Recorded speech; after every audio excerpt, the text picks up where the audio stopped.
Buenas noches desde Madrid.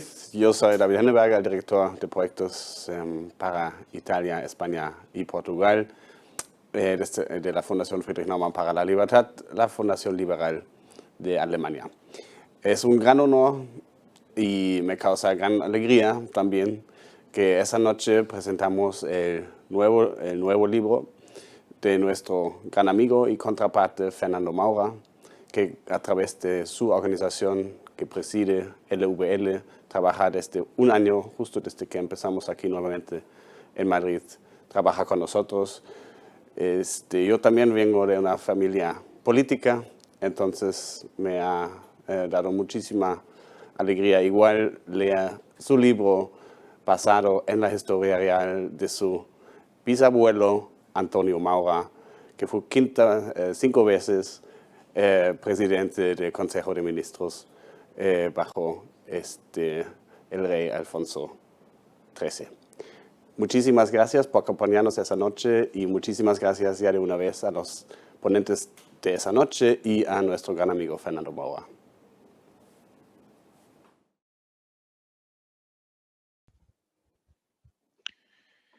Muy buenas tardes, soy Manuel Pimentel, editor de la editorial Almuzara, que ha tenido el honor, el privilegio y el placer de editar esta obra, una acuarela en Solórzano, de Fernando Maura. Quiero agradecer en primer lugar a la fundación que nos acoge, una fundación de pensamiento liberal y por tanto casa de pensamiento y casa seguro de libro. Muchísimas gracias por la amabilidad y por esta corriente de aire fresco que suponéis para nuestro pensamiento y para nuestra política. Quiero agradecer también muchísimo la presencia de Florentino Portero, una persona que sigo y admiro de hace muchos años, que seguro que nos ilumina con su clarividencia, ¿verdad? Y su inteligencia, pues, esta presentación. Y desde luego a Fernando Maura por haber escrito esta obra en primer lugar y haber confiado en nuestra editorial para su publicación. Para nosotros ha sido una satisfacción y un placer contar en nuestro catálogo con la obra de Fernando. Es una obra que se comentará y hablaremos de ella, que va a hablar de un tiempo y de dos personas. Un tiempo que fue en el que vivió don Antonio Maura, un tiempo convulso, complejo, cuando no lo fue la historia de España, con muchas dificultades políticas de diversa índole que van apareciendo como escenario en la obra, pero más allá de reflejar un escenario, un tiempo, una política, una circunstancia, refleja la vida de dos personas, básicamente de dos protagonistas. Don Antonio Maura, el que fuera 5 veces presidente de gobierno, y el anarquista que está obsesionado con matarlo. Son dos vidas, son dos ambientes distintos que en teoría van a confluir en un momento dado, en una circunstancia, en Solórzano, en Cantabria, donde don Antonio Maura veraneaba. Pero esta obra es una novela. Y una novela, cuando se escribe una novela, no vale solo la descripción acertada del ambiente político, ni siquiera el fino análisis de la tendencia, de los debates, de los acontecimientos políticos. Una novela tiene que hablar necesariamente de dudas personales, de pasiones, tiene que tener un hilo narrativo que de alguna forma atraiga al lector y haga que el lector comprenda, empatice, sufra, goce, se ilusione o se defraude con las hazañas y peripecias de sus protagonistas. Por tanto, Fernando se metió en un campo muy complejo. No solamente tenía que tener conocimiento de causa, de qué pasó, sino tener el talento del novelista que meterse en el alma, en el corazón, en los sentimientos de los protagonistas. Y lo consigue. Es una obra que, ya digo, refleja un momento de nuestra historia, refleja unas personas, pero también sus anhelos, sus sueños, sus porqués. A mí en ese momento del porqué me interesa mucho el porqué, y espero que Fernando nos lo cuente en esta presentación, el por qué Fernando decide novelar, biografiar a su propio bisabuelo, algo siempre complejo cuando se es sangre de su sangre y nace, probablemente, seguro, nace de la admiración y del orgullo de la saga familiar, pero más allá de esto, seguro también que nace por su propia inquietud, sus ganas de comprender qué le motivaron a tomar las decisiones que fue tomando, cómo las tomó. Fernando, que es abogado, político y escritor, o en este caso, escritor, político y abogado, se acerca de la forma más personal y difícil posible, que es a través de la novela. Ha escrito una excelente novela que ahora vamos a presentar. Como editor, repito, unas breves palabras simplemente pues para alabar y glosar esta obra que nos llena de orgullo, y sin más pues pasar la palabra a Florentino Portero, al cual le agradezco muchísimo su presencia aquí, que será quien glose en profundidad la obra. Muchísimas gracias también a todos los asistentes que nos honran con su presencia. Muchas gracias.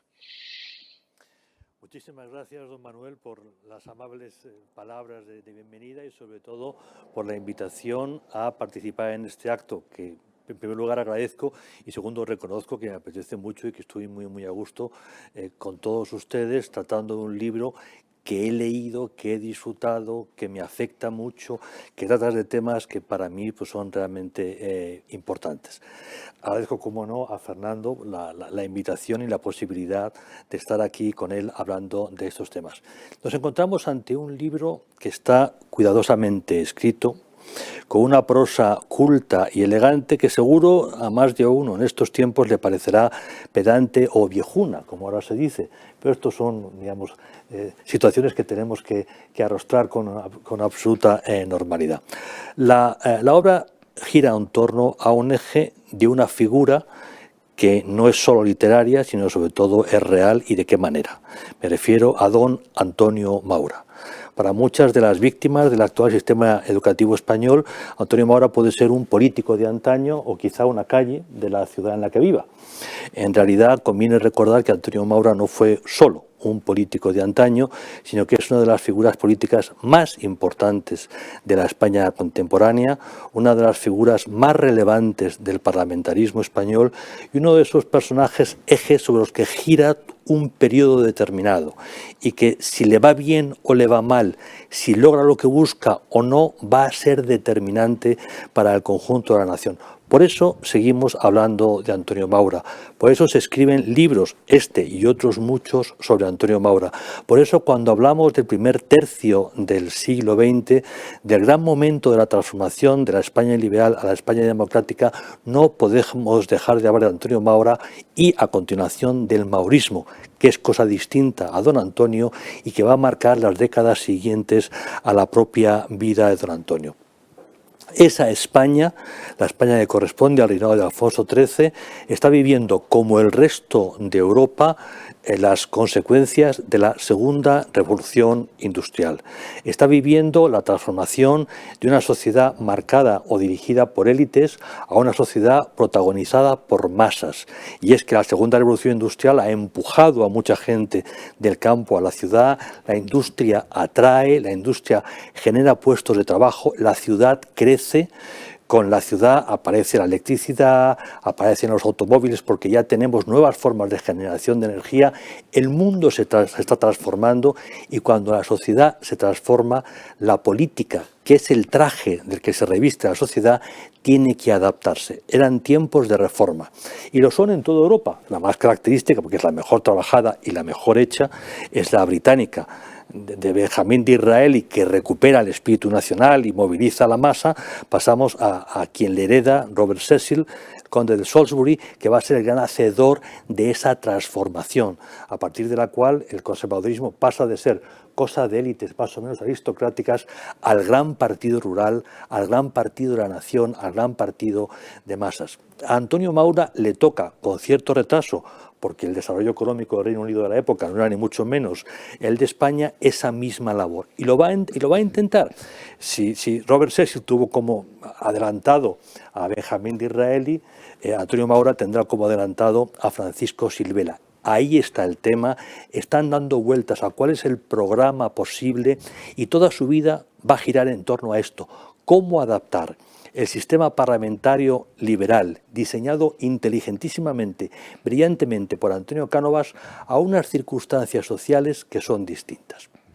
Bien, el libro que hoy comentamos se nos presenta como novela. No estoy muy seguro que mis colegas de literatura acepten la etiqueta de novela.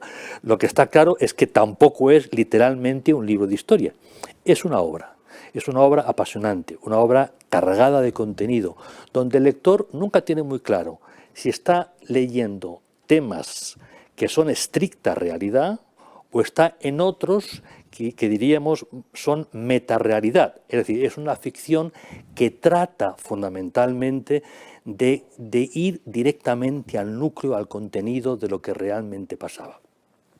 Juega con una, digamos, práctica literaria conocida, que es que depende del capítulo sea par o impar. Estamos hablando de don Antonio y su entorno, de don Antonio y su historia, de don Antonio y su biografía, su familia, su niñez o sus batallas parlamentarias, y de aquel que lo quiere matar, que es otra España tan real como la de don Antonio, que quedó fuera del régimen parlamentario ideado por Cánovas del Castillo, que no vive, que no participa, que no es actor, diríamos ahora, de la España de la Restauración, pero es tan real como la España de la Restauración.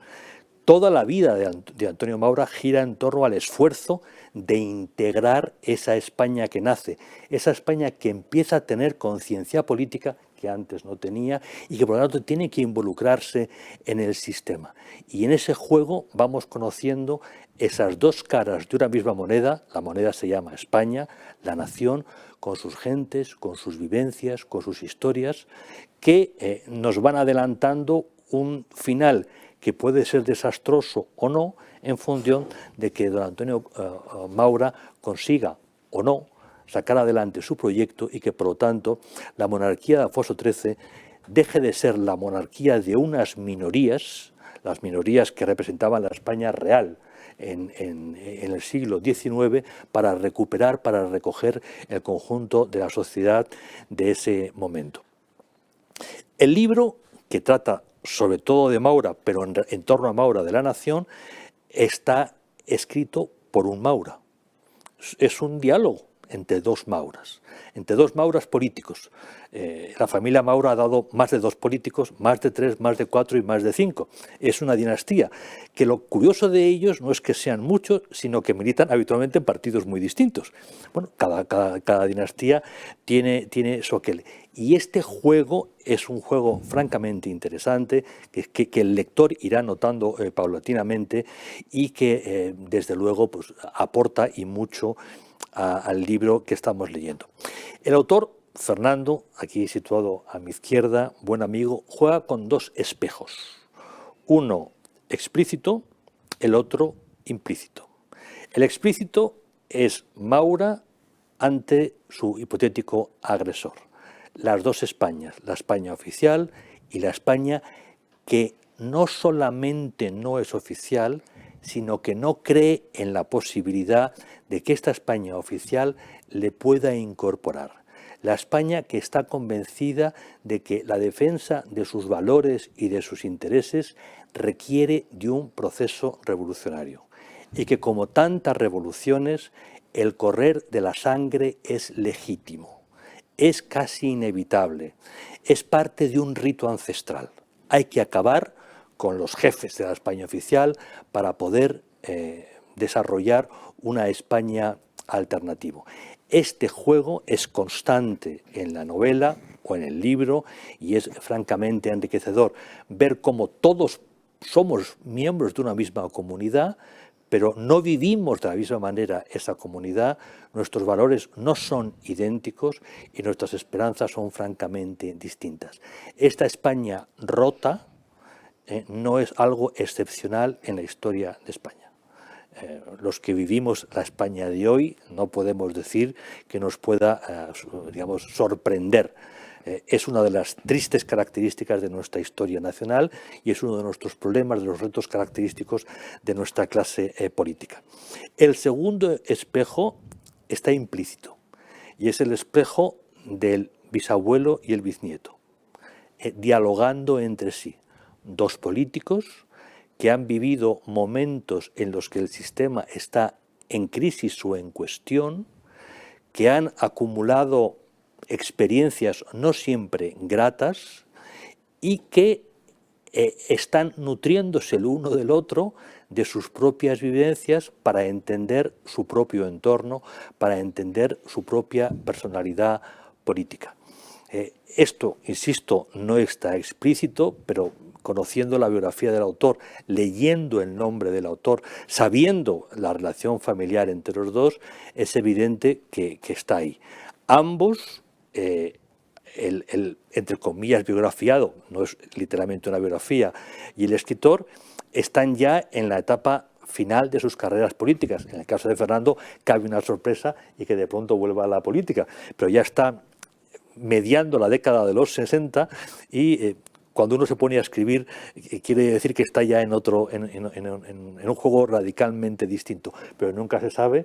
Fernando puede ser ministro dentro de un año y por lo tanto tendré que desdecirme de lo que estoy afirmando en estos momentos. Pero lo que estamos viendo son dos personajes reales a través de una obra supuestamente de ficción, cada cual con su mochila bien cargadita de momentos duros, de momentos tristes, de ilusiones, de fracasos, de heridas más o menos cicatrizadas y contemplando uno la vida del otro, uno la experiencia del otro, se va nutriendo, se va llenando de sentido. Decía Nicolás Maquiavelo, una autora que hay que releer, y lo decía en su célebre El Príncipe, que la formación de un político no se encuentra en la filosofía, sino literalmente en la historia, y más en concreto leyendo sobre los efectos, las consecuencias de los hechos de los políticos. Los políticos toman decisiones por distintas razones, con más tiempo para meditar o con menos tiempo, pero eso genera efectos. Si estudiamos los efectos, estudiamos de verdad el arte de gobernar. Hace unos días, José María Aznar, el anterior presidente, o hace tiempo ya presidente de gobierno, insistía en este argumento. Fernando Maura vuelve a través de este libro a estudiar esos momentos fundamentales de la vida de don Antonio. No es una biografía porque no se lo plantea, no está recreando de manera ordenada todos los momentos, sino centrándose en esos puntos clave, tanto de su infancia como de su etapa como miembro del Partido Liberal, o más tarde ya unido a las filas de Francisco Silvela como miembro y posteriormente como líder de los conservadores españoles. Son punzadas, son acercamientos básicos para entender precisamente el por qué, el cómo se afronta un tema, se toma una decisión, se consigue o no el resultado que se busca. Conviene siempre recordar que Antonio Maura, a diferencia de otros muchos políticos, y esto ni es positivo ni es negativo, son las circunstancias de la vida, no llegó a la política por vocación. Sencillamente él seguía otros caminos y por razones familiares, de familia política en realidad, se encontró en la política. Nunca pensó que la política fuera a marcar toda su vida, sino más bien un tiempo episódico. Lo fundamental es que afrontó la política como afrontaba su biografía personal, como afrontaba su tarea en el bufete de abogados, primero el de su cuñado y posteriormente en el suyo. Él era un puritano, era una persona muy estricta consigo mismo y con los demás, era un gran trabajador, hacía cosas que no puedo compartir, como digamos, no respetar el vino, no bebía, y esto es un tema, Fernando, que a mí me cuesta aceptar como una virtud, pero era un hombre que no bebía, sí fumaba puros, que esto le compensaba un poco esta carencia, era un formidable trabajador y sobre todo era alguien con una extraordinaria responsabilidad. Y desde ese sentido de la responsabilidad, sencillamente afrontó los retos. En lo fundamental, Antonio Maura no consiguió lo que buscaba. No lo consiguió por distintas razones. En primer lugar, porque era muy complicado hacerlo. En segundo lugar, y lo veremos con más detalle después, por circunstancias externas, Marruecos, el nacionalismo, posiciones radicales y finalmente por un problema de confianza con el rey. En el momento en que el rey, en el sistema diseñado por Antonio Cánovas, al invitar a un diputado a formar gobierno, estaba determinando quién era el líder del partido. Este es un tema crítico. Antonio Maura vive un desencuentro con el rey. Parte de los conservadores, los llamados idóneos, porque son idóneos para resolver esta situación, lo van a aceptar siguiendo a la figura de Eduardo Dato, el gran discípulo de Francisco Silvela, que finalmente por razones prácticas va a entrar en este juego, y consiguientemente el gran digamos, programa de reformas de Antonio Maura no va a salir adelante. El fracaso de Maura, como posteriormente, años después, el fracaso de José María Gil Robles intentando algo en paralelo, supondrá la imposibilidad de que la monarquía de Alfonso XIII, de que el sistema diseñado por Antonio Cánovas se actualice. Y con ello, digamos, aboca a la monarquía a un final atroz. Un final que llegará en gran medida por los propios errores del monarca al aceptar el pronunciamiento de Miguel Primo de Rivera y sobre todo al violar la Constitución disolviendo las Cortes. El rey tenía la capacidad para decidir quién era o quién no era presidente del gobierno. Lo que el rey no podía hacer por Constitución era sencillamente desconvocar las Cortes. Ahí se produce una quiebra y consiguientemente eso nos lleva a la proclamación de la Segunda República, en este caso una república para la que España no estaba preparada. España no tenía republicanos. España podía tener antimonárquicos, podía tener mucha gente que criticaba el caciquismo y la oligarquía, pero no había una madurez suficiente. Cuando yo era estudiante nos repetían en la facultad, si queremos entender la Segunda República, la idea es muy sencilla. España era suficientemente madura para no aceptar oligarquía y caciquismo, pero España no era suficientemente madura para dar vida a la Segunda República. Eso fue así. Posteriormente Gil Robles trata desde la República de adaptar un gran centro derecha, tampoco lo va a conseguir, y eso nos va a llevar a la guerra civil y a 4 décadas de dictadura. El fracaso de Antonio Maura está detrás del fracaso de la adaptación del sistema político a la Restauración y consiguientemente de la proclamación de la República, de la Guerra Civil y de 4 décadas ciertamente tristes para la historia de España. Temas básicos que van a ir surgiendo aquí y que nos van a ir ayudando a entender desde la perspectiva de Antonio Maura y desde la perspectiva de aquellos que quieren acabar con su persona física, el hilo conductor de lo que estaba ocurriendo. Maura, antes de convertirse en un personaje del Partido Conservador, ya está tratando de evitar lo peor, ya está tratando de adaptar la situación presentando un estatuto de autonomía para Cuba, consciente de que la situación cubana no se podía mantener en el tiempo. Y choca aquí con el, digamos, realismo cínico de Antonio Cánovas diciendo, mire, esto es lo que hay, no podemos hacer mucho más.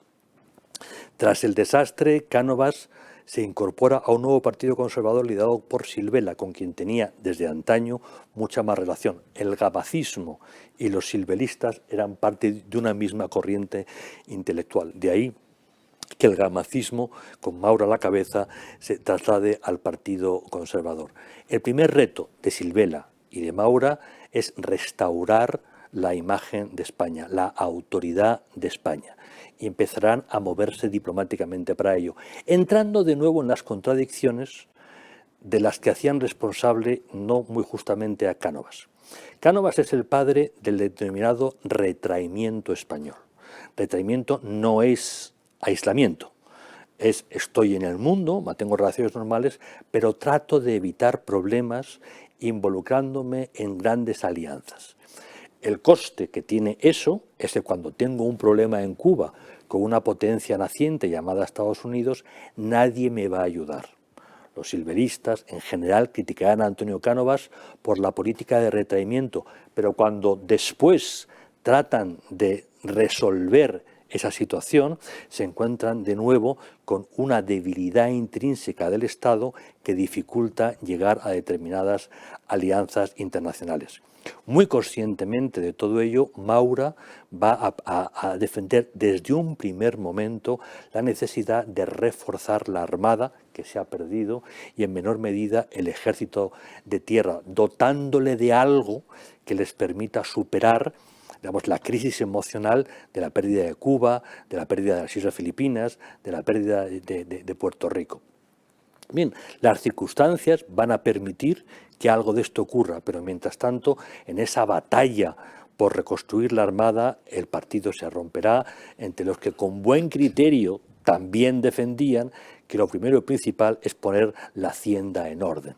No es que Maura fuera mejor o Fran de Villaverde fuera peor, sencillamente esa contradicción estaba ahí. Para los conservadores poner la casa en orden era importante, pero también era muy importante devolver a España una capacidad mínima de defenderse. España es históricamente potencia naval más que potencia territorial, y sin armada España estaba absolutamente indefensa. En ese momento, en el desarrollo de esta política industrial y de defensa, se da la circunstancia de que la pugna entre la República Francesa y el Reino Unido por el control de África va a llevar a que el Reino Unido imponga que, por encima de todo, Francia no llegue al estrecho de Gibraltar. Marruecos es zona de influencia francesa, es esa famosa cruz con Fashoda en el centro, que tantos estudiantes hemos tenido que trabajar a fondo, y para contener la llegada de la República Francesa al estrecho de Gibraltar se nos va a ofrecer la posibilidad de un protectorado parcial sobre Marruecos centrado en la cornisa mediterránea y atlántica. Va a ser el momento en que España tiene la oportunidad de volver a ser. Y, como no, Maura va a jugar importante. Pero esa oportunidad va a poner a prueba otra vez nuestro músculo. Músculo político, músculo social y músculo militar. ¿Está la clase política suficientemente cohesionada para hacer frente a esos retos? ¿Está la sociedad española preparada para, soportar el coste de jugar a potencia colonial? ¿Están nuestras Fuerzas Armadas preparadas para hacer frente a las contingencias que se pueden encontrar, que se encontrarán de hecho en el Rif? Todo eso va a surgir paulatinamente, y el desgaste de lo que ocurra en Marruecos va a ser determinante directa e indirectamente en la carrera política de Antonio Maura. Él, que como Silvela quiso devolver a España el prestigio, se encontrará con que esa acción tiene un coste para el que ni la clase política ni la sociedad española están muy preparadas. Temas que nos suenan mucho a política muy contemporánea española. Lo ocurrido en Marruecos conecta con la lógica de Barcelona. La Rosa de Fuego, la gran ciudad europea del anarquismo, es también la gran ciudad que está desarrollando a la par que el anarquismo el nacionalismo catalán, previo, más maduro que el vasco, que surge un poco en la cola, en la senda que van abriendo los líderes catalanes. Bien, y aquí nos encontramos con otro de los problemas fundamentales, con otras de las contradicciones con las que se va a encontrar Maura en su gran proceso de reforma. Maura necesita cohesión parlamentaria para hacer frente a las grandes reformas que tiene que hacer. Esas reformas dirigidas básicamente a incluir el conjunto de la sociedad en el sistema político. Pero lo que va a ir viendo es que una parte de la sociedad española, en este caso Cataluña, también los anarquistas, no están particularmente interesados en que ese proceso salga adelante. Unos están interesados en aprovechar el parlamentarismo para lograr la mayor autonomía camino de la independencia. Otros están aprovechando la situación para minar el sistema, buscando una revolución general que acabe con la monarquía, que acabe con el sistema. Y eso lo vamos a ir viendo caso a caso. Y todo ello implica que el Parlamento español, que las Cortes reciben unas tensiones muy fuertes que para nada facilitan la formación de un consenso suficiente con el que llevar a cabo las reformas. El tema más interesante es todo lo que tiene que ver con la reforma del régimen local, que está muy tratado en el libro, y que viene, como no, de Silvela y de sus estudios sobre el régimen local británico. Los dos son juristas muy importantes, Silvela y Maura, y los dos conocen muy a fondo el tema. El modelo de oligarquía y caciquismo, tal como lo etiqueta Joaquín Costa, es cualquier cosa menos original. O sea, en toda Europa, y muy especialmente en Estados Unidos, que no es Europa, pero es un hijo de Europa, la corrupción era un hecho normal. ¿Por qué? Porque la sociedad no estaba suficientemente madura para dar vida a un sistema parlamentario. El parlamentarismo requiere de ciudadanos, que es cosa distinta a personas. Un ciudadano es una persona que es capaz de ejercer derechos y deberes. No es una persona que tiene derechos y deberes, sino que es capaz de ejercerlos y, por lo tanto, de exigir que la máquina funcione correctamente. Cuando una parte importante de la sociedad es iletrada, su problema es si consigue comer en caliente una vez al día o no, no está para bromas de parlamentos ni cosas por el estilo, sino que está realmente interesado es en mi necesidad inmediata. Y mi necesidad inmediata es que si alguien me da un dinero por mi voto, encantado. Y casi no me acabo de creer el dinero que me han dado por votar a este señor, que no sé quién es ni me importa un comino. Y por aquí encontramos el problema. Cuando Antonio Maura trata de que desde el gobierno se intervenga menos en el proceso electoral, no va a lograr que sea más limpio, sino que otros que no son los del gobierno van a hacerse cargo del sistema y, por lo tanto, los efectos no van a ser los esperados. Esto ya le pasó a Silvela cuando era ministro de Gobernación con Cánovas en los años, creo recordar que 80 del siglo anterior. Y este es el problema que no tiene solución en el corto plazo, porque es un tema de madurez socioeconómica. Solo cuando de verdad la gente come caliente más de una vez al día, cuando tiene un nivel educativo, es capaz de dar vida a la democracia. De ahí el viejo debate entre Cánovas y Sagasta sobre la pertinencia o no del sufragio universal. Bien, el régimen local, en segundo lugar, era, en la perspectiva de los catalanistas, un instrumento político para hacer valer sus intereses. Entonces, el bueno de don Antonio se encuentra en un juego donde la clave para sanear el sistema se convierte en un mecanismo para que la oposición gane más puestos en el Parlamento y para que los catalanistas se hagan más fuertes en su batalla en contra del sistema. Bien, todas estas contradicciones que son las de su tiempo, de todo esto, digamos, da testimonio el libro en esta narración interesante, en este juego de ping-pong, capítulos impares, capítulos pares, entre la España oficial y la España que confía en la revolución para salir adelante. Y vamos viendo, como siempre ocurre en los grandes momentos críticos de la historia, cómo los actores no siempre son conscientes de la trascendencia de sus hechos. Cómo en el fondo los grandes motores de la historia son la estupidez y la irresponsabilidad. No siempre el hombre está a la altura de... Y los que lo están demasiadas veces aparecen aislados en el sistema. Antonio Maura entró en política para hacer una gran reforma, porque si no se hacía una gran reforma, como ya antes explicó Silvela en su relación personal muy complicada y muy desagradable con Antonio Cánovas, el sistema se iba a venir abajo. Se esquivó en el 98, que ya se temió que se podía venir abajo. Se esquivó en el 9 y en el 17, pero finalmente ocurrió porque el sistema ya no respondía a la realidad. Y ese proceso complicado lo disfrutamos, entre comillas, literariamente, a través de las páginas de este libro, donde, según estemos en un capítulo par o en un capítulo impar, vemos lo que está ocurriendo desde la sensibilidad de personas concretas, de personas que tienen familia, una familia que los determina, que tiene un trabajo que les afecta, que tiene una perspectiva de la realidad tan real la una como la otra. Perspectivas que finalmente no casaron y que nos llevó a un desastre, que nos hizo perder algo así como 50 años de nuestra historia. No son los primeros 50 años que perdemos, pueden no ser los últimos que perdemos. La situación que estamos viviendo no es tan alejada de la de entonces. Hoy muchos españoles no creen en la renovación del sistema ni en el sistema, sino que optan sencillamente por llevárselo adelante. Hay demasiados españoles que no creen en la democracia y demasiados españoles que no creen en España. Y por lo tanto no resulta fácil llevar a cabo la gestión de gobierno en un momento de tensiones tan fuertes.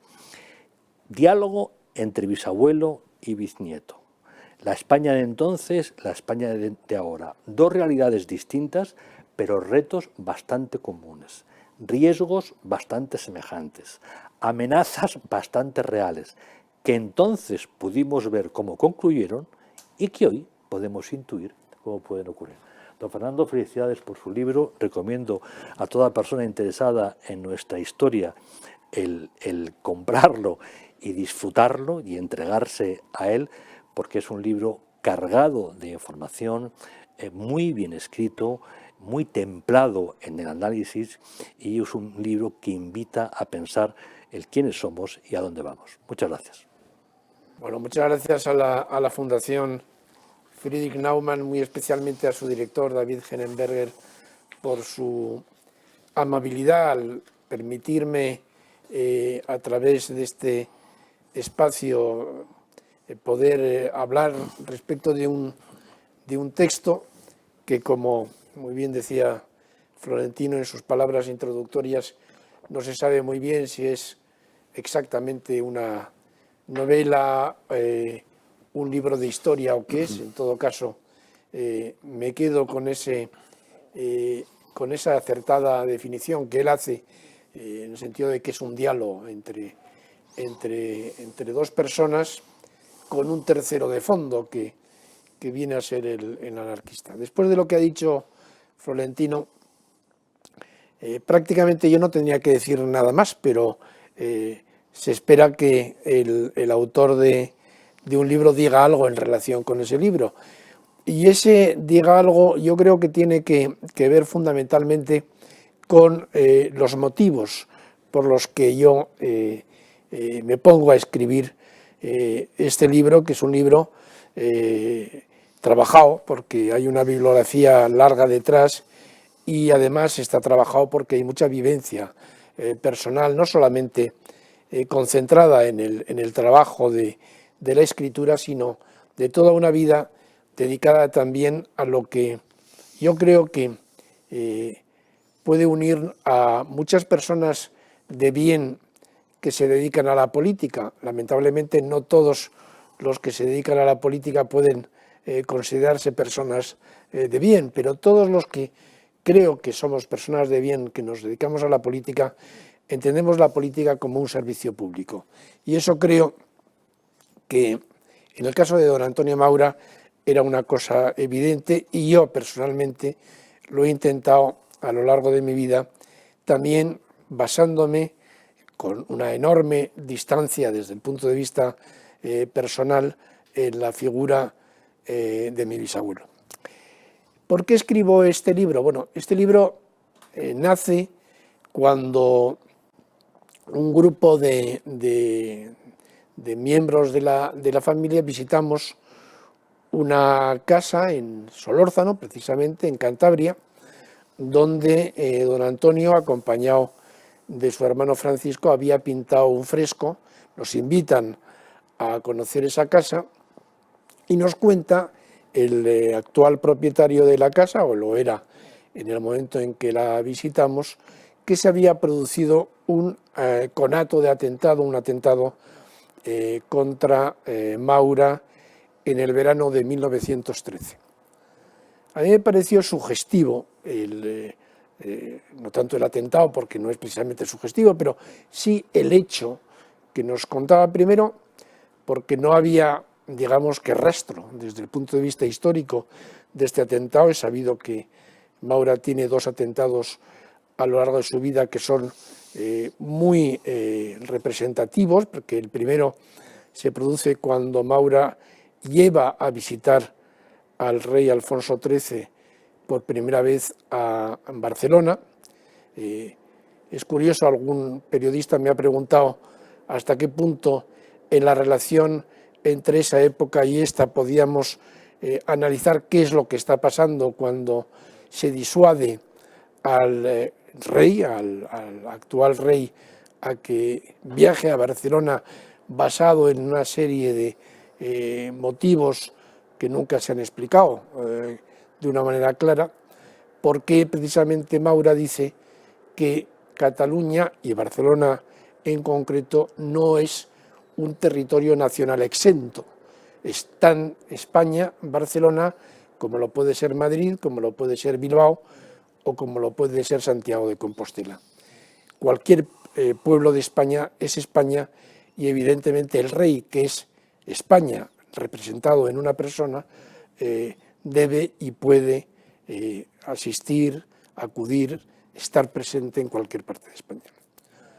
Por lo tanto, hay ese primer atentado, y hay un segundo atentado que también es un atentado muy característico porque se produce como consecuencia de un debate parlamentario en el que el líder del Partido Socialista Obrero Español, Pablo Iglesias, llama en un debate parlamentario públicamente al atentado personal contra Antonio Maura, que se produce pocos días después. Eran dos atentados y este tercero, que nos cuenta el arquitecto en nuestra visita al Solórzano, pues no lo conocíamos, pero me parece que es interesante porque se produce en el año 13, yo lo sitúo en la novela en el año 14, por una razón, primero porque es una novela, no tiene por qué responder fielmente a un hecho que además históricamente no ha tenido relevancia, pero es que en el año 14 se produce lo que ha contado Florentino, y es que por parte del rey se decide, digamos, que romper la línea de mando del Partido Conservador, otorgando después de una larga serie de gobiernos liberales el poder a un segundo en el Partido Conservador, que era Eduardo Dato. Es algo así como si en estos momentos, ya sabemos que con la Constitución de 1978 es imposible, en la de 1876 sí, supongamos que el rey llama a gobernar después de un gobierno socialista, por ejemplo, a Teodoro García Egea, y no lo hace al líder del Partido Popular. Pues es evidente que está rompiendo no solamente la línea de mando en el Partido Popular, en ese caso, sino está rompiendo al propio Partido Popular, porque inmediatamente hay una serie de alineamientos que se producen en favor de uno o de otro líder político, y eso da lugar al nacimiento, que también ha relatado Florentino, del maurismo, como una reivindicación del líder más allá de lo que la política oficial estaba señalando. Lo pongo, por lo tanto, en el año 14 porque es el final de lo que yo entiendo es el primer periodo, el más constructivo, el más importante de don Antonio Maura, que es el que nace de su frase famosa de "hay que hacer la revolución desde arriba", frase que no es suya. Como ha explicado muy bien Florentino, Maura y Silvela, digamos que son una sola persona desde el punto de vista de la orientación política. Hay un acuerdo básico, fundamental, entre los dos. Hay una diferencia, eso sí, Silvela era un hombre que tenía menos ambición, quizás tenía menos confianza en sí mismo, y especialmente él tenía, probablemente una buena parte de razón en eso, menos confianza en la capacidad del pueblo español para reformarse a sí mismo y reformar la situación política para abordar el futuro en unas condiciones diferentes. Maura era un hombre más optimista, era más enérgico, tenía más ambición y también tenía más confianza en que el pueblo español era capaz de, digamos, salvarse a sí mismo. De hecho, cuando termina el gobierno del Año Nuevo, el gobierno largo de Maura, le confiesa Maura a Cambó que todo lo que él ha hecho en esos 3 años le va a devolver muy pronto al poder, porque el pueblo español tiene ya una suficiente energía, ya tiene un concepto ciudadano potente que va a arrastrar esa serie de errores que se están cometiendo por parte del rey, por parte de los liberales, etc. Bien, el Maura de la revolución desde arriba es el que de alguna manera se confronta en el año 14 con esa situación de la llegada al poder en el Partido Conservador de los Idóneos, y con una situación en la que prácticamente él sabe que está ya llamado a ser prácticamente el bombero de la monarquía, el apagafuegos de los incendios que se vayan produciendo, pero siendo muy consciente de que ya lo que queda pues es el por mí no quedará, que es la segunda frase también icónica, si se quiere, de Antonio Maura cuando afronta los 3 últimos gobiernos, que son gobiernos episódicos en el tiempo y que no tienen ya ese planteamiento reformista que tenían los 2 primeros gobiernos. Ya puede haber todavía una tercera fase, que es ya de la del escepticismo total, cuando en los últimos años de su vida ve que todo ya deriva claramente hacia una situación peligrosísima, que gobiernen los que no nos dejan gobernar, que son los militares, llega la dictadura, incluso la dictadura es absolutamente insensible con él. Hay un momento en que hay una duda de si le encarcelan a Maura por sus opiniones. Hay cosas rocambolescas como que se interceptan unas cartas de Ángel Osorio, que era uno de sus hombres más característicos, uno de los fundadores del maurismo, en la correspondencia privada que le dirige Osorio a Maura, que le abren y que le dicen a Osorio que le van a abrir una causa por decir no sé qué cosas en una carta respecto del dictador. Bueno, ese ya tercer Maura es el que apunta claramente en esa lucidez tremenda, porque él ya dice que si las cosas no se arreglan, si Dios no es capaz de intervenir en el futuro de España, esto va a desembocar en una guerra civil. Ese primer Maura era el que a mí me interesaba escribir en la novela. ¿Por qué? Porque me parece que es, en primer lugar, un Maura que, aunque se basa en la tradición, se basa en las ideas conservadoras, ha nacido a la política sobre un planteamiento liberal y reformista. En la caracterización que hacemos en la política de una manera un poco simplona, yo creo, decidimos que alguien, por ser conservador, es reaccionario y quiere parar el reloj de la historia o quiere darle marcha atrás a ese reloj de la historia. Y cuando alguien se sitúa en un ámbito teóricamente progresista, pues parece que quiere mejorar las cosas, quiere ir hacia el futuro, quiere definir los asuntos de una manera que se anticipa al futuro y da respuestas positivas, cuando muchas veces todo es al contrario de lo que de alguna manera los nombres puedan indicar. Maura era conservador, pero Maura era un conservador profundamente reformista, hasta el punto de que una buena parte de la reacción que produce en el Partido Liberal, que es el otro gran partido del sistema, es que se dan cuenta que su capacidad de acción en contra del gobierno de Maura se ha limitado muchísimo, porque Maura ha aportado todas y cada una de las reformas que los liberales podían haber proyectado en su doctrina política, porque de hecho Maura venía de ese partido y hacía en el gobierno conservador una buena parte de esas reformas.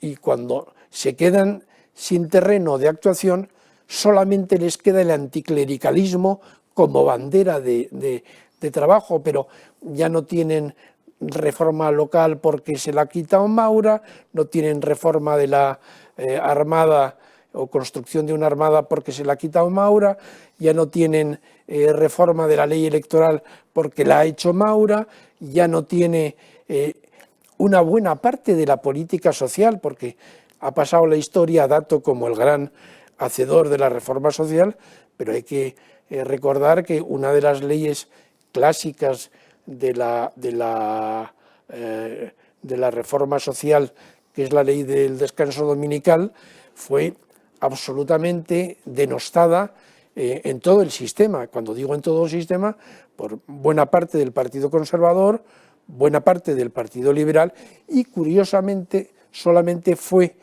aplaudida de una manera clara por Pablo Iglesias desde el Partido Socialista. Bueno, también fue relativamente un éxito y relativamente un fracaso la ley de descanso dominical, pero ahí está el esfuerzo por hacerlo, y otras tantas que se quedaron por el camino, como una muy importante y que, de haberse aprobado a su debido tiempo, probablemente habría impedido lo que fue precisamente la Semana Trágica, que tenía que ver con la redención a Metálico de la posibilidad de ir al servicio militar, lo cual pues era uno de los elementos programáticos de Maura, pero que no se pudo aprobar. En definitiva, el Maura reformista, más allá del, digamos, de la mancheta conservadora de su nombre del partido que él dirigió.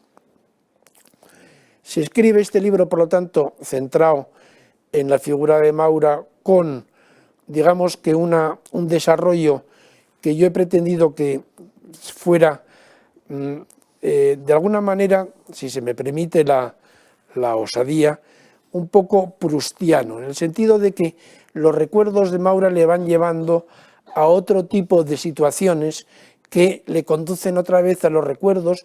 Aparece la familia, aparecen sus recuerdos de niñez, aparece la política, pero no solo la política, aparece la acuarela que le está pintando y otras que pinta, aparece también la abogacía. Por cierto, Maura ni siquiera quiso ser abogado, él quería ser educador, quería ser maestro y quería volver a Mallorca, a Palma de Mallorca, a enseñar, porque pensaba que a los maestros se les respeta, y esa era un poco la obsesión que él tenía.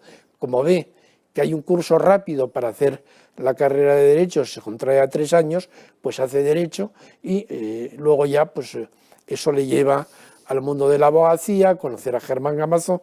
Germán Gamazo, que por cierto, hay que decir que no solamente es su cuñado, lo ha indicado muy bien Florentino, pero yo quiero subrayarlo. Germán Gamazo es su cuñado, pero es también su valedor, el hombre que le introduce en el mundo de la política, en el mundo de la abogacía. Es un elemento que al mismo tiempo también se comunica y comunica a Maura buena parte de lo que son sus obsesiones, sus reformas, sus ambiciones para el futuro de España. Hay un segundo personaje, digamos, que queda en una posición importante también como personaje, pero más subsidiaria, que es el del anarquista, en el que la construcción de la historia es cronológica o lineal y está basada pues, en un anarquista real que vivió unos años después de la historia que se cuenta en la novela, pero está basada en un personaje que se hizo llamar a sí mismo Abel Paz. Abel Paz era un nombre de anarquista. A los anarquistas les gusta llamar a sus hijos libertad y fraternidad y progreso, y él a sí mismo pues, se llamaba Abel Paz. Yo he preferido llamarle Andrés Cuevas, podría ser otro nombre cualquiera, pero sí es verdad que ese hombre nació en Almería en unas circunstancias como las que se cuentan en la novela, viajó a Barcelona, se formó en la Escuela Moderna de Ferrer Guardia, y a través de esa enseñanza en la Escuela Moderna, cuando se produce la ejecución de Ferrer Guardia, él tiene una inquina extraordinaria en contra del que considera que fue su ejecutor, cuando en realidad pues, Maura, digamos que consideraba que le vedaba absolutamente su ética como gobernante cualquier tipo de intervención en ese proceso. El proceso fue el que fue. Es verdad que a don Antonio, su propio hijo Gabriel, el primero de sus hijos, que está en París y está empezando a advertir las movilizaciones que se están produciendo en contra de la ejecución de Ferrer Guardia, le propone que intente el indulto de Ferrer, y él dice que la que sea la decisión del tribunal será la que se cumpla, y no habrá, por su parte, intervención alguna. Es verdad que históricamente Ferrer no parece haber sido responsable o autor, digamos, directo de la Semana Trágica. Sí es verdad que como hombre formador de anarquistas algo tuvo que ver en ese batiburrillo que al final acaba terminando en la Semana Trágica. Sí es cierto que tuvo que ver claramente en el atentado contra don Alfonso XIII y doña Victoria Eugenia el día de su boda, a pesar de que el proceso que se instruyó pues no resultó nada de él, pero también hay que decir que sospechosamente muchos de los indicios que podían culpar a Ferrer Guardia desaparecieron de una forma que todavía no se ha explicado históricamente con la suficiente profundidad. Lo cierto es que el anarquista Cuevas sale de España, vuelve a España y viaja hacia Solórzano con la intención de matar a Maura. Debo decir también que este es un libro que tiene que ver con la historia, evidentemente, pero es un libro del que cualquiera que se acerque a él, yo creo que podrá sacar enseñanzas que le valgan para comprender cómo hay una serie de demonios familiares que los españoles no conseguimos resolver a pesar del paso del tiempo. Que tenemos de alguna manera la tendencia lamentable de tropezar siempre con la misma piedra, de volver a cometer otra vez nuestros mismos errores. Que es verdad que cuando uno observa la historia, observa la realidad actual y piensa que todo está perdido porque ha ido viendo cómo determinado tipo de acontecimientos históricos han desembocado en situaciones tan absolutamente dramáticas, las más dramáticas posibles, como es una guerra fratricida, también al mismo tiempo debe tener en cuenta algo que a mí me parece que es lo que debemos también quedarnos cuando leemos este libro o cuando interpretamos la realidad actual con ojos de hoy y también con los ojos de ayer. Hay una frase que un amigo mío, un amigo entrañable, que fue delegado del gobierno en el País Vasco, se llama Carlos Urquijo, me recordaba en un WhatsApp que me mandaba el otro día y que me parece que es importante recordar siempre. Decía Maura que las naciones no mueren por débiles, mueren por viles. Cuando ahora estamos viendo cómo España está atravesando una situación de una debilidad extraordinaria, esa debilidad además no solamente es una debilidad institucional, política, social, es también una debilidad producto de una pandemia que nos está destrozando social y personalmente y familiarmente en muchos casos.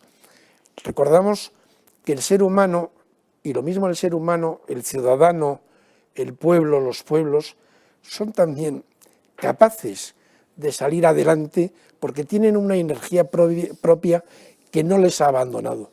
El problema no es la debilidad, el problema es el envilecimiento. Cuando no somos ya capaces de salir adelante porque nosotros mismos hemos chapoteado de tal forma en el barro, estamos tan absolutamente infectados por esa situación que es imposible que podamos salir adelante, que podamos limpiarnos, que podamos regenerarnos y podamos construir nuestro propio futuro como una nación libre, una nación solidaria, una nación en definitiva ciudadana. Maura quería una sociedad de ciudadanos. esa sociedad de ciudadanos todavía ni siquiera en España la tenemos hoy.